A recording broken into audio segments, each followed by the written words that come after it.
Hello, and welcome back to another episode of Essential Pause. If you're new to the podcast, it's a show about slowing down, noticing, and finding presence in the middle of our busy and often uncomfortable lives. I'm Dr. Carey, an educator, researcher, coach, and author of Dancing with Discomfort. And each week, I'll try to share stories, practices, sometimes guest interviews, and personal reflections to help you build and focus on your own self-awareness, emotional intelligence, and the stamina to stay grounded in moments of uncertainty. This really is your invitation to take a breath. Use this podcast to create some space and maybe discover the power of the essential pause. So before we go any further, let's actually do this. I need this right now. Take one slow breath in and then a slow breath out. And just notice what is asking for your attention right now. Right now, what's asking for my attention is another episode of the podcast. It feels like it's been a while since I've been here, since I would last talk to Jessica Harrington and then Jessie Tubbs. So I'm glad to be with you. We've been battling snowstorms and blizzards and high winds, and I am here and ready to go. I've also had some back issues, not related to any dramatic, interesting story. But like many things that happen in life, I've been able to find some lessons and observations in this sort of battle with my back. So I thought I would kick off the episode today with a story about my back. I did hurt my back around my hip, maybe a little bit down the back of my leg. I've had back issues on and off for a couple of decades. I had a minor back surgery a while ago. And so anytime I tweak my back, I get worried that I re-injured my back, and I just know exactly where it is. I didn't have time to go to a doctor because we were headed out on vacation. It's also really hard to get a doctor's appointment quickly. And so I decided to try a massage therapist who lives in our town. And I knew going in, as I said, I did all my research. I did all the terrible things that we do with Dr. Google. Using my past experience with back, I had a very specific area that had been bothering me, and I felt like I knew exactly where the massage therapist should be doing her work. I had a theory, I had a location, and I had a diagnosis. I just needed someone to press on that knot and make it go away.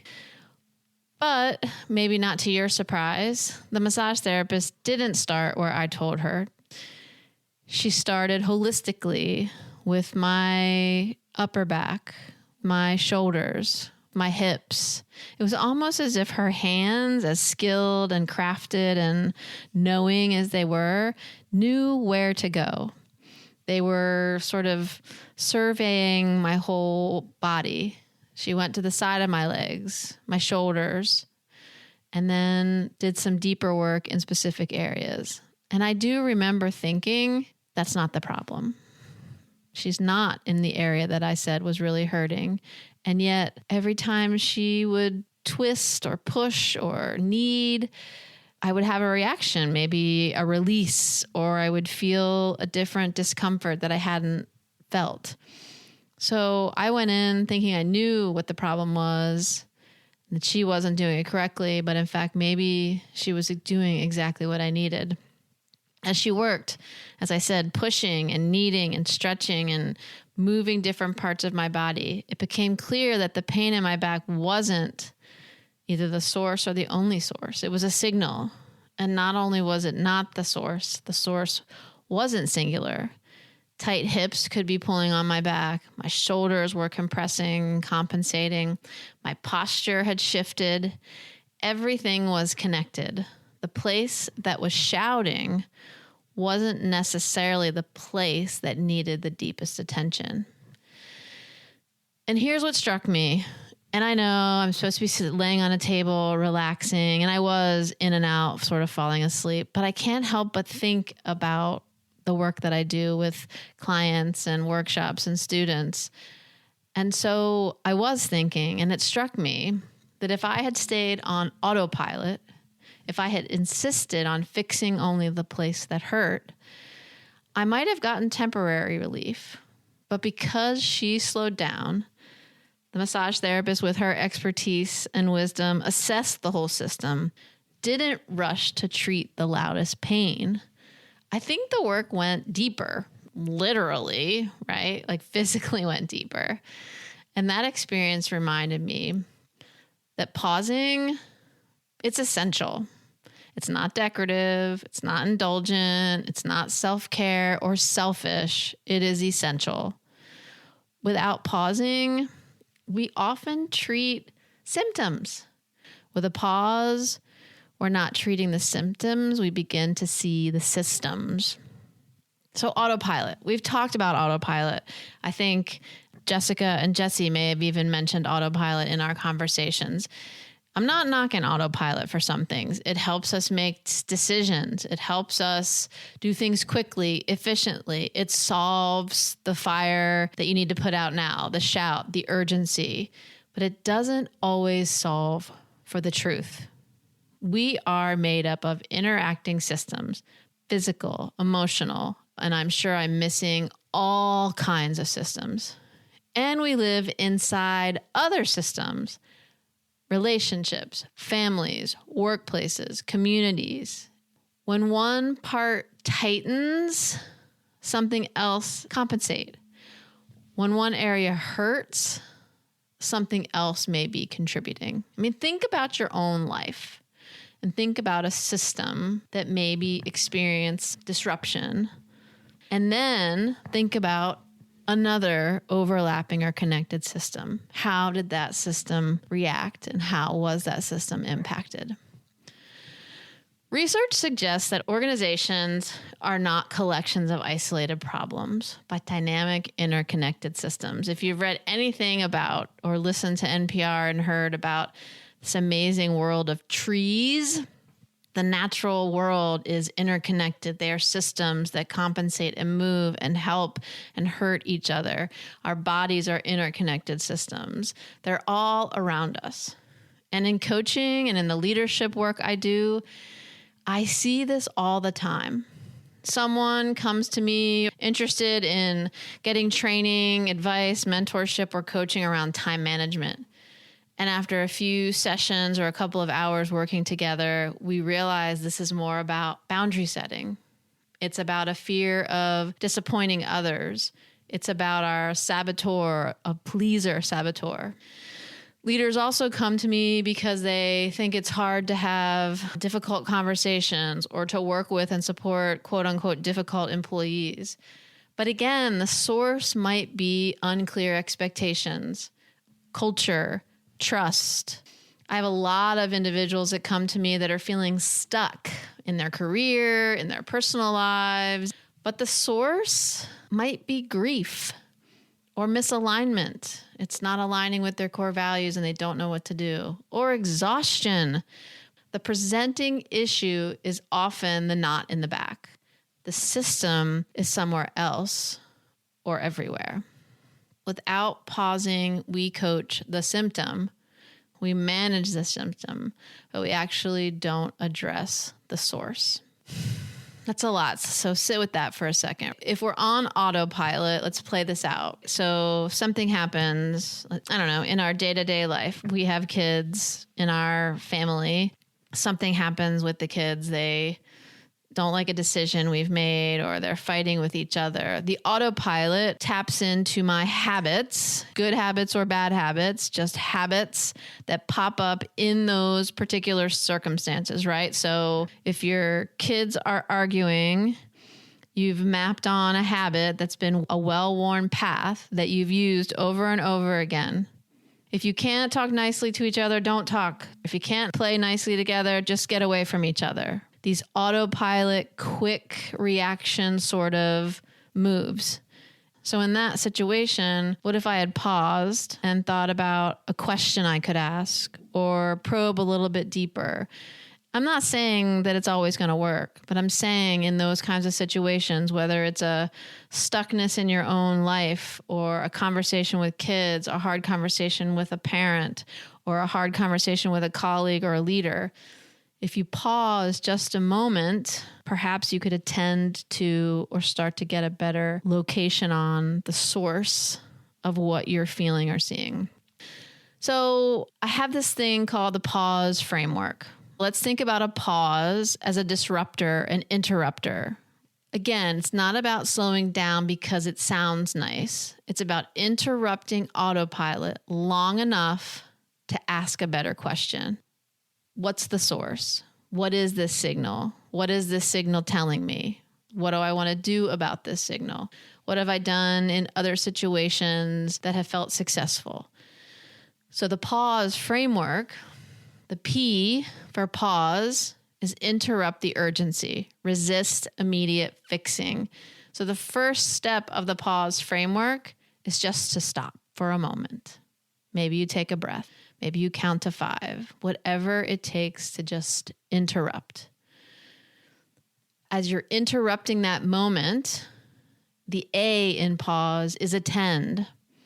Where is this showing up? In my body, my tone, my behavior, my relationships, my sleep, my thinking? Locate it. And it probably is located in multiple places. Pay attention. Attend. The U is uncover or understand. Understand, uncover what else might be connected. What patterns are interacting here? If I voice some frustration with our kids or I voice impatience with my team, you're locating where you feel that. Maybe if it's impatience with my team, I'm getting just frustrated and angry, right? I'm locating all this. I feel it in my shoulders as my shoulders get tight. Maybe my brow even furrows a little bit. What else is connected? Well, one of the connections might be every time this topic comes out, this is how I react. Or every time so-and-so says something, it doesn't matter what they say, this is when it comes out. Those are the connections, the patterns. The S in pause is stretch and experiment. What if the source is plural? What if the pain, the anger, the frustration is just data trying to tell you something? So just stretch a little bit and imagine what this could be. And the E is embodied practice. What small shift could address the system, not just the symptom? How could you address the system? So if the pattern is, I know that when that comes up, I'm going to get frustrated, perhaps you do some work around that frustration and that topic before you're meeting with the team so that you can have some strategies, some ways of showing up that help, right? So you're building into the system. You're bringing additional supports or tools into the system to help equip you during those moments.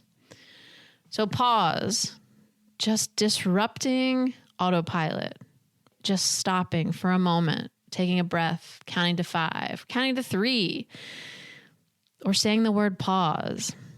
Then you attend, you try to understand and uncover, you stretch and consider all the things that could be going on, and you try and practice an embodied practice. What's a small shift that you could try to address the system?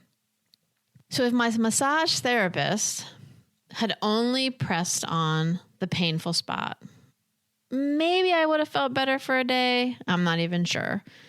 But because she worked on the system, the relief lasted a little bit longer. The essential pause allows us to work the system, a holistic approach to managing life and barriers and frustrations and all the things that come up. So I want to ask you something. Where in your life are you pressing just on the knot? Where are you seeking advice, mentoring, or even coaching for something that might actually be a signal? What's some of your loudest pain right now? It doesn't have to be physical. What might it be connected to? Patterns, systems that are influencing this? Pausing creates space between stimulus and response. In that space, we can gain perspective, we can notice patterns, and we can gain choice. Viktor Frankl is known for saying the space between stimulus and response is where freedom lives.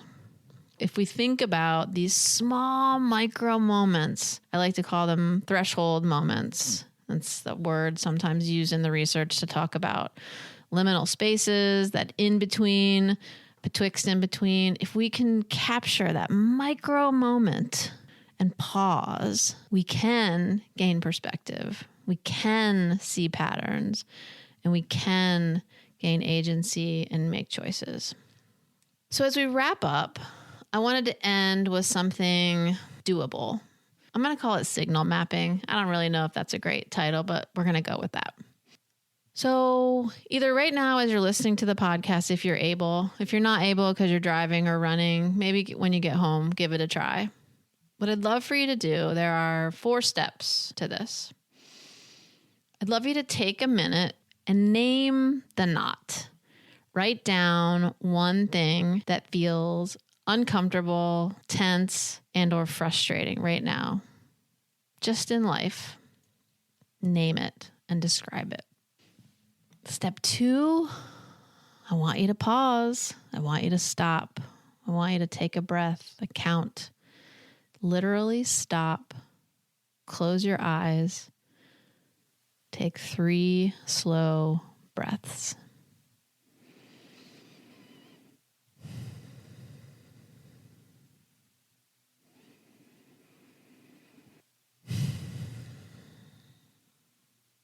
I know 3 can be hard at the beginning, so if you can only muster 1, do 1.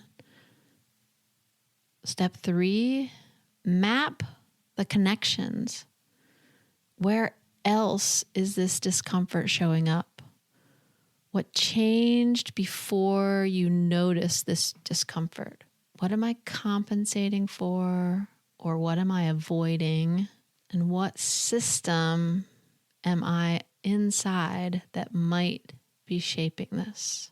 If it helps, draw it. Circles, arrows, words. Step 4, this is the practice. This is the stretch and the practice, right? The stretch and experiment and embodied practice. Instead of focusing on how do I fix this, bring your curiosity and ask, what is one small shift that addresses the system? Maybe it's a boundary, a conversation, a walk, an adjustment to your calendar, or a truth that you need to name. Keep it small. Experiments can change the system. And remember, that's what this is, an experiment. It is a try, and then it's collecting data and tweaking the try. So over the next week or so, try that practice, that signal mapping, and see what happens. Because remember, my back pain and whatever pain or discomfort, uncertainty or worry you're having, it's not a matter of right or wrong. It's not I should or shouldn't. It's data. And it could be, I don't even like to say good or bad data. It is just data. It is information that might provide some clarity and help us to see and better understand the system. But we need to slow down. We need to pause, because if we don't, we can misinterpret it. That old coaching question that I love, what is the story you're telling yourself? If you don't slow down, you may tell yourself the incorrect or inaccurate story. The essential pause gives us access to deeper information about ourselves, our bodies, our thoughts, our leadership, our relationships, what we care deeply about, our core values, and our work. This week, when something hurts, physically, emotionally, relationally, before you try to fix it, pause, notice, and ask yourself, what's the connection? What might this be connected to? That question And just pausing to ask that question could change everything. So thanks so much for listening to the pod. Thank you for being here. Thank you for taking a pause in your day and making space for this important work.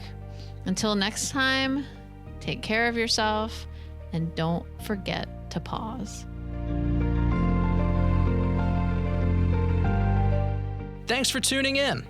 If you enjoyed what you just heard, we have a whole universe of podcasts waiting for you.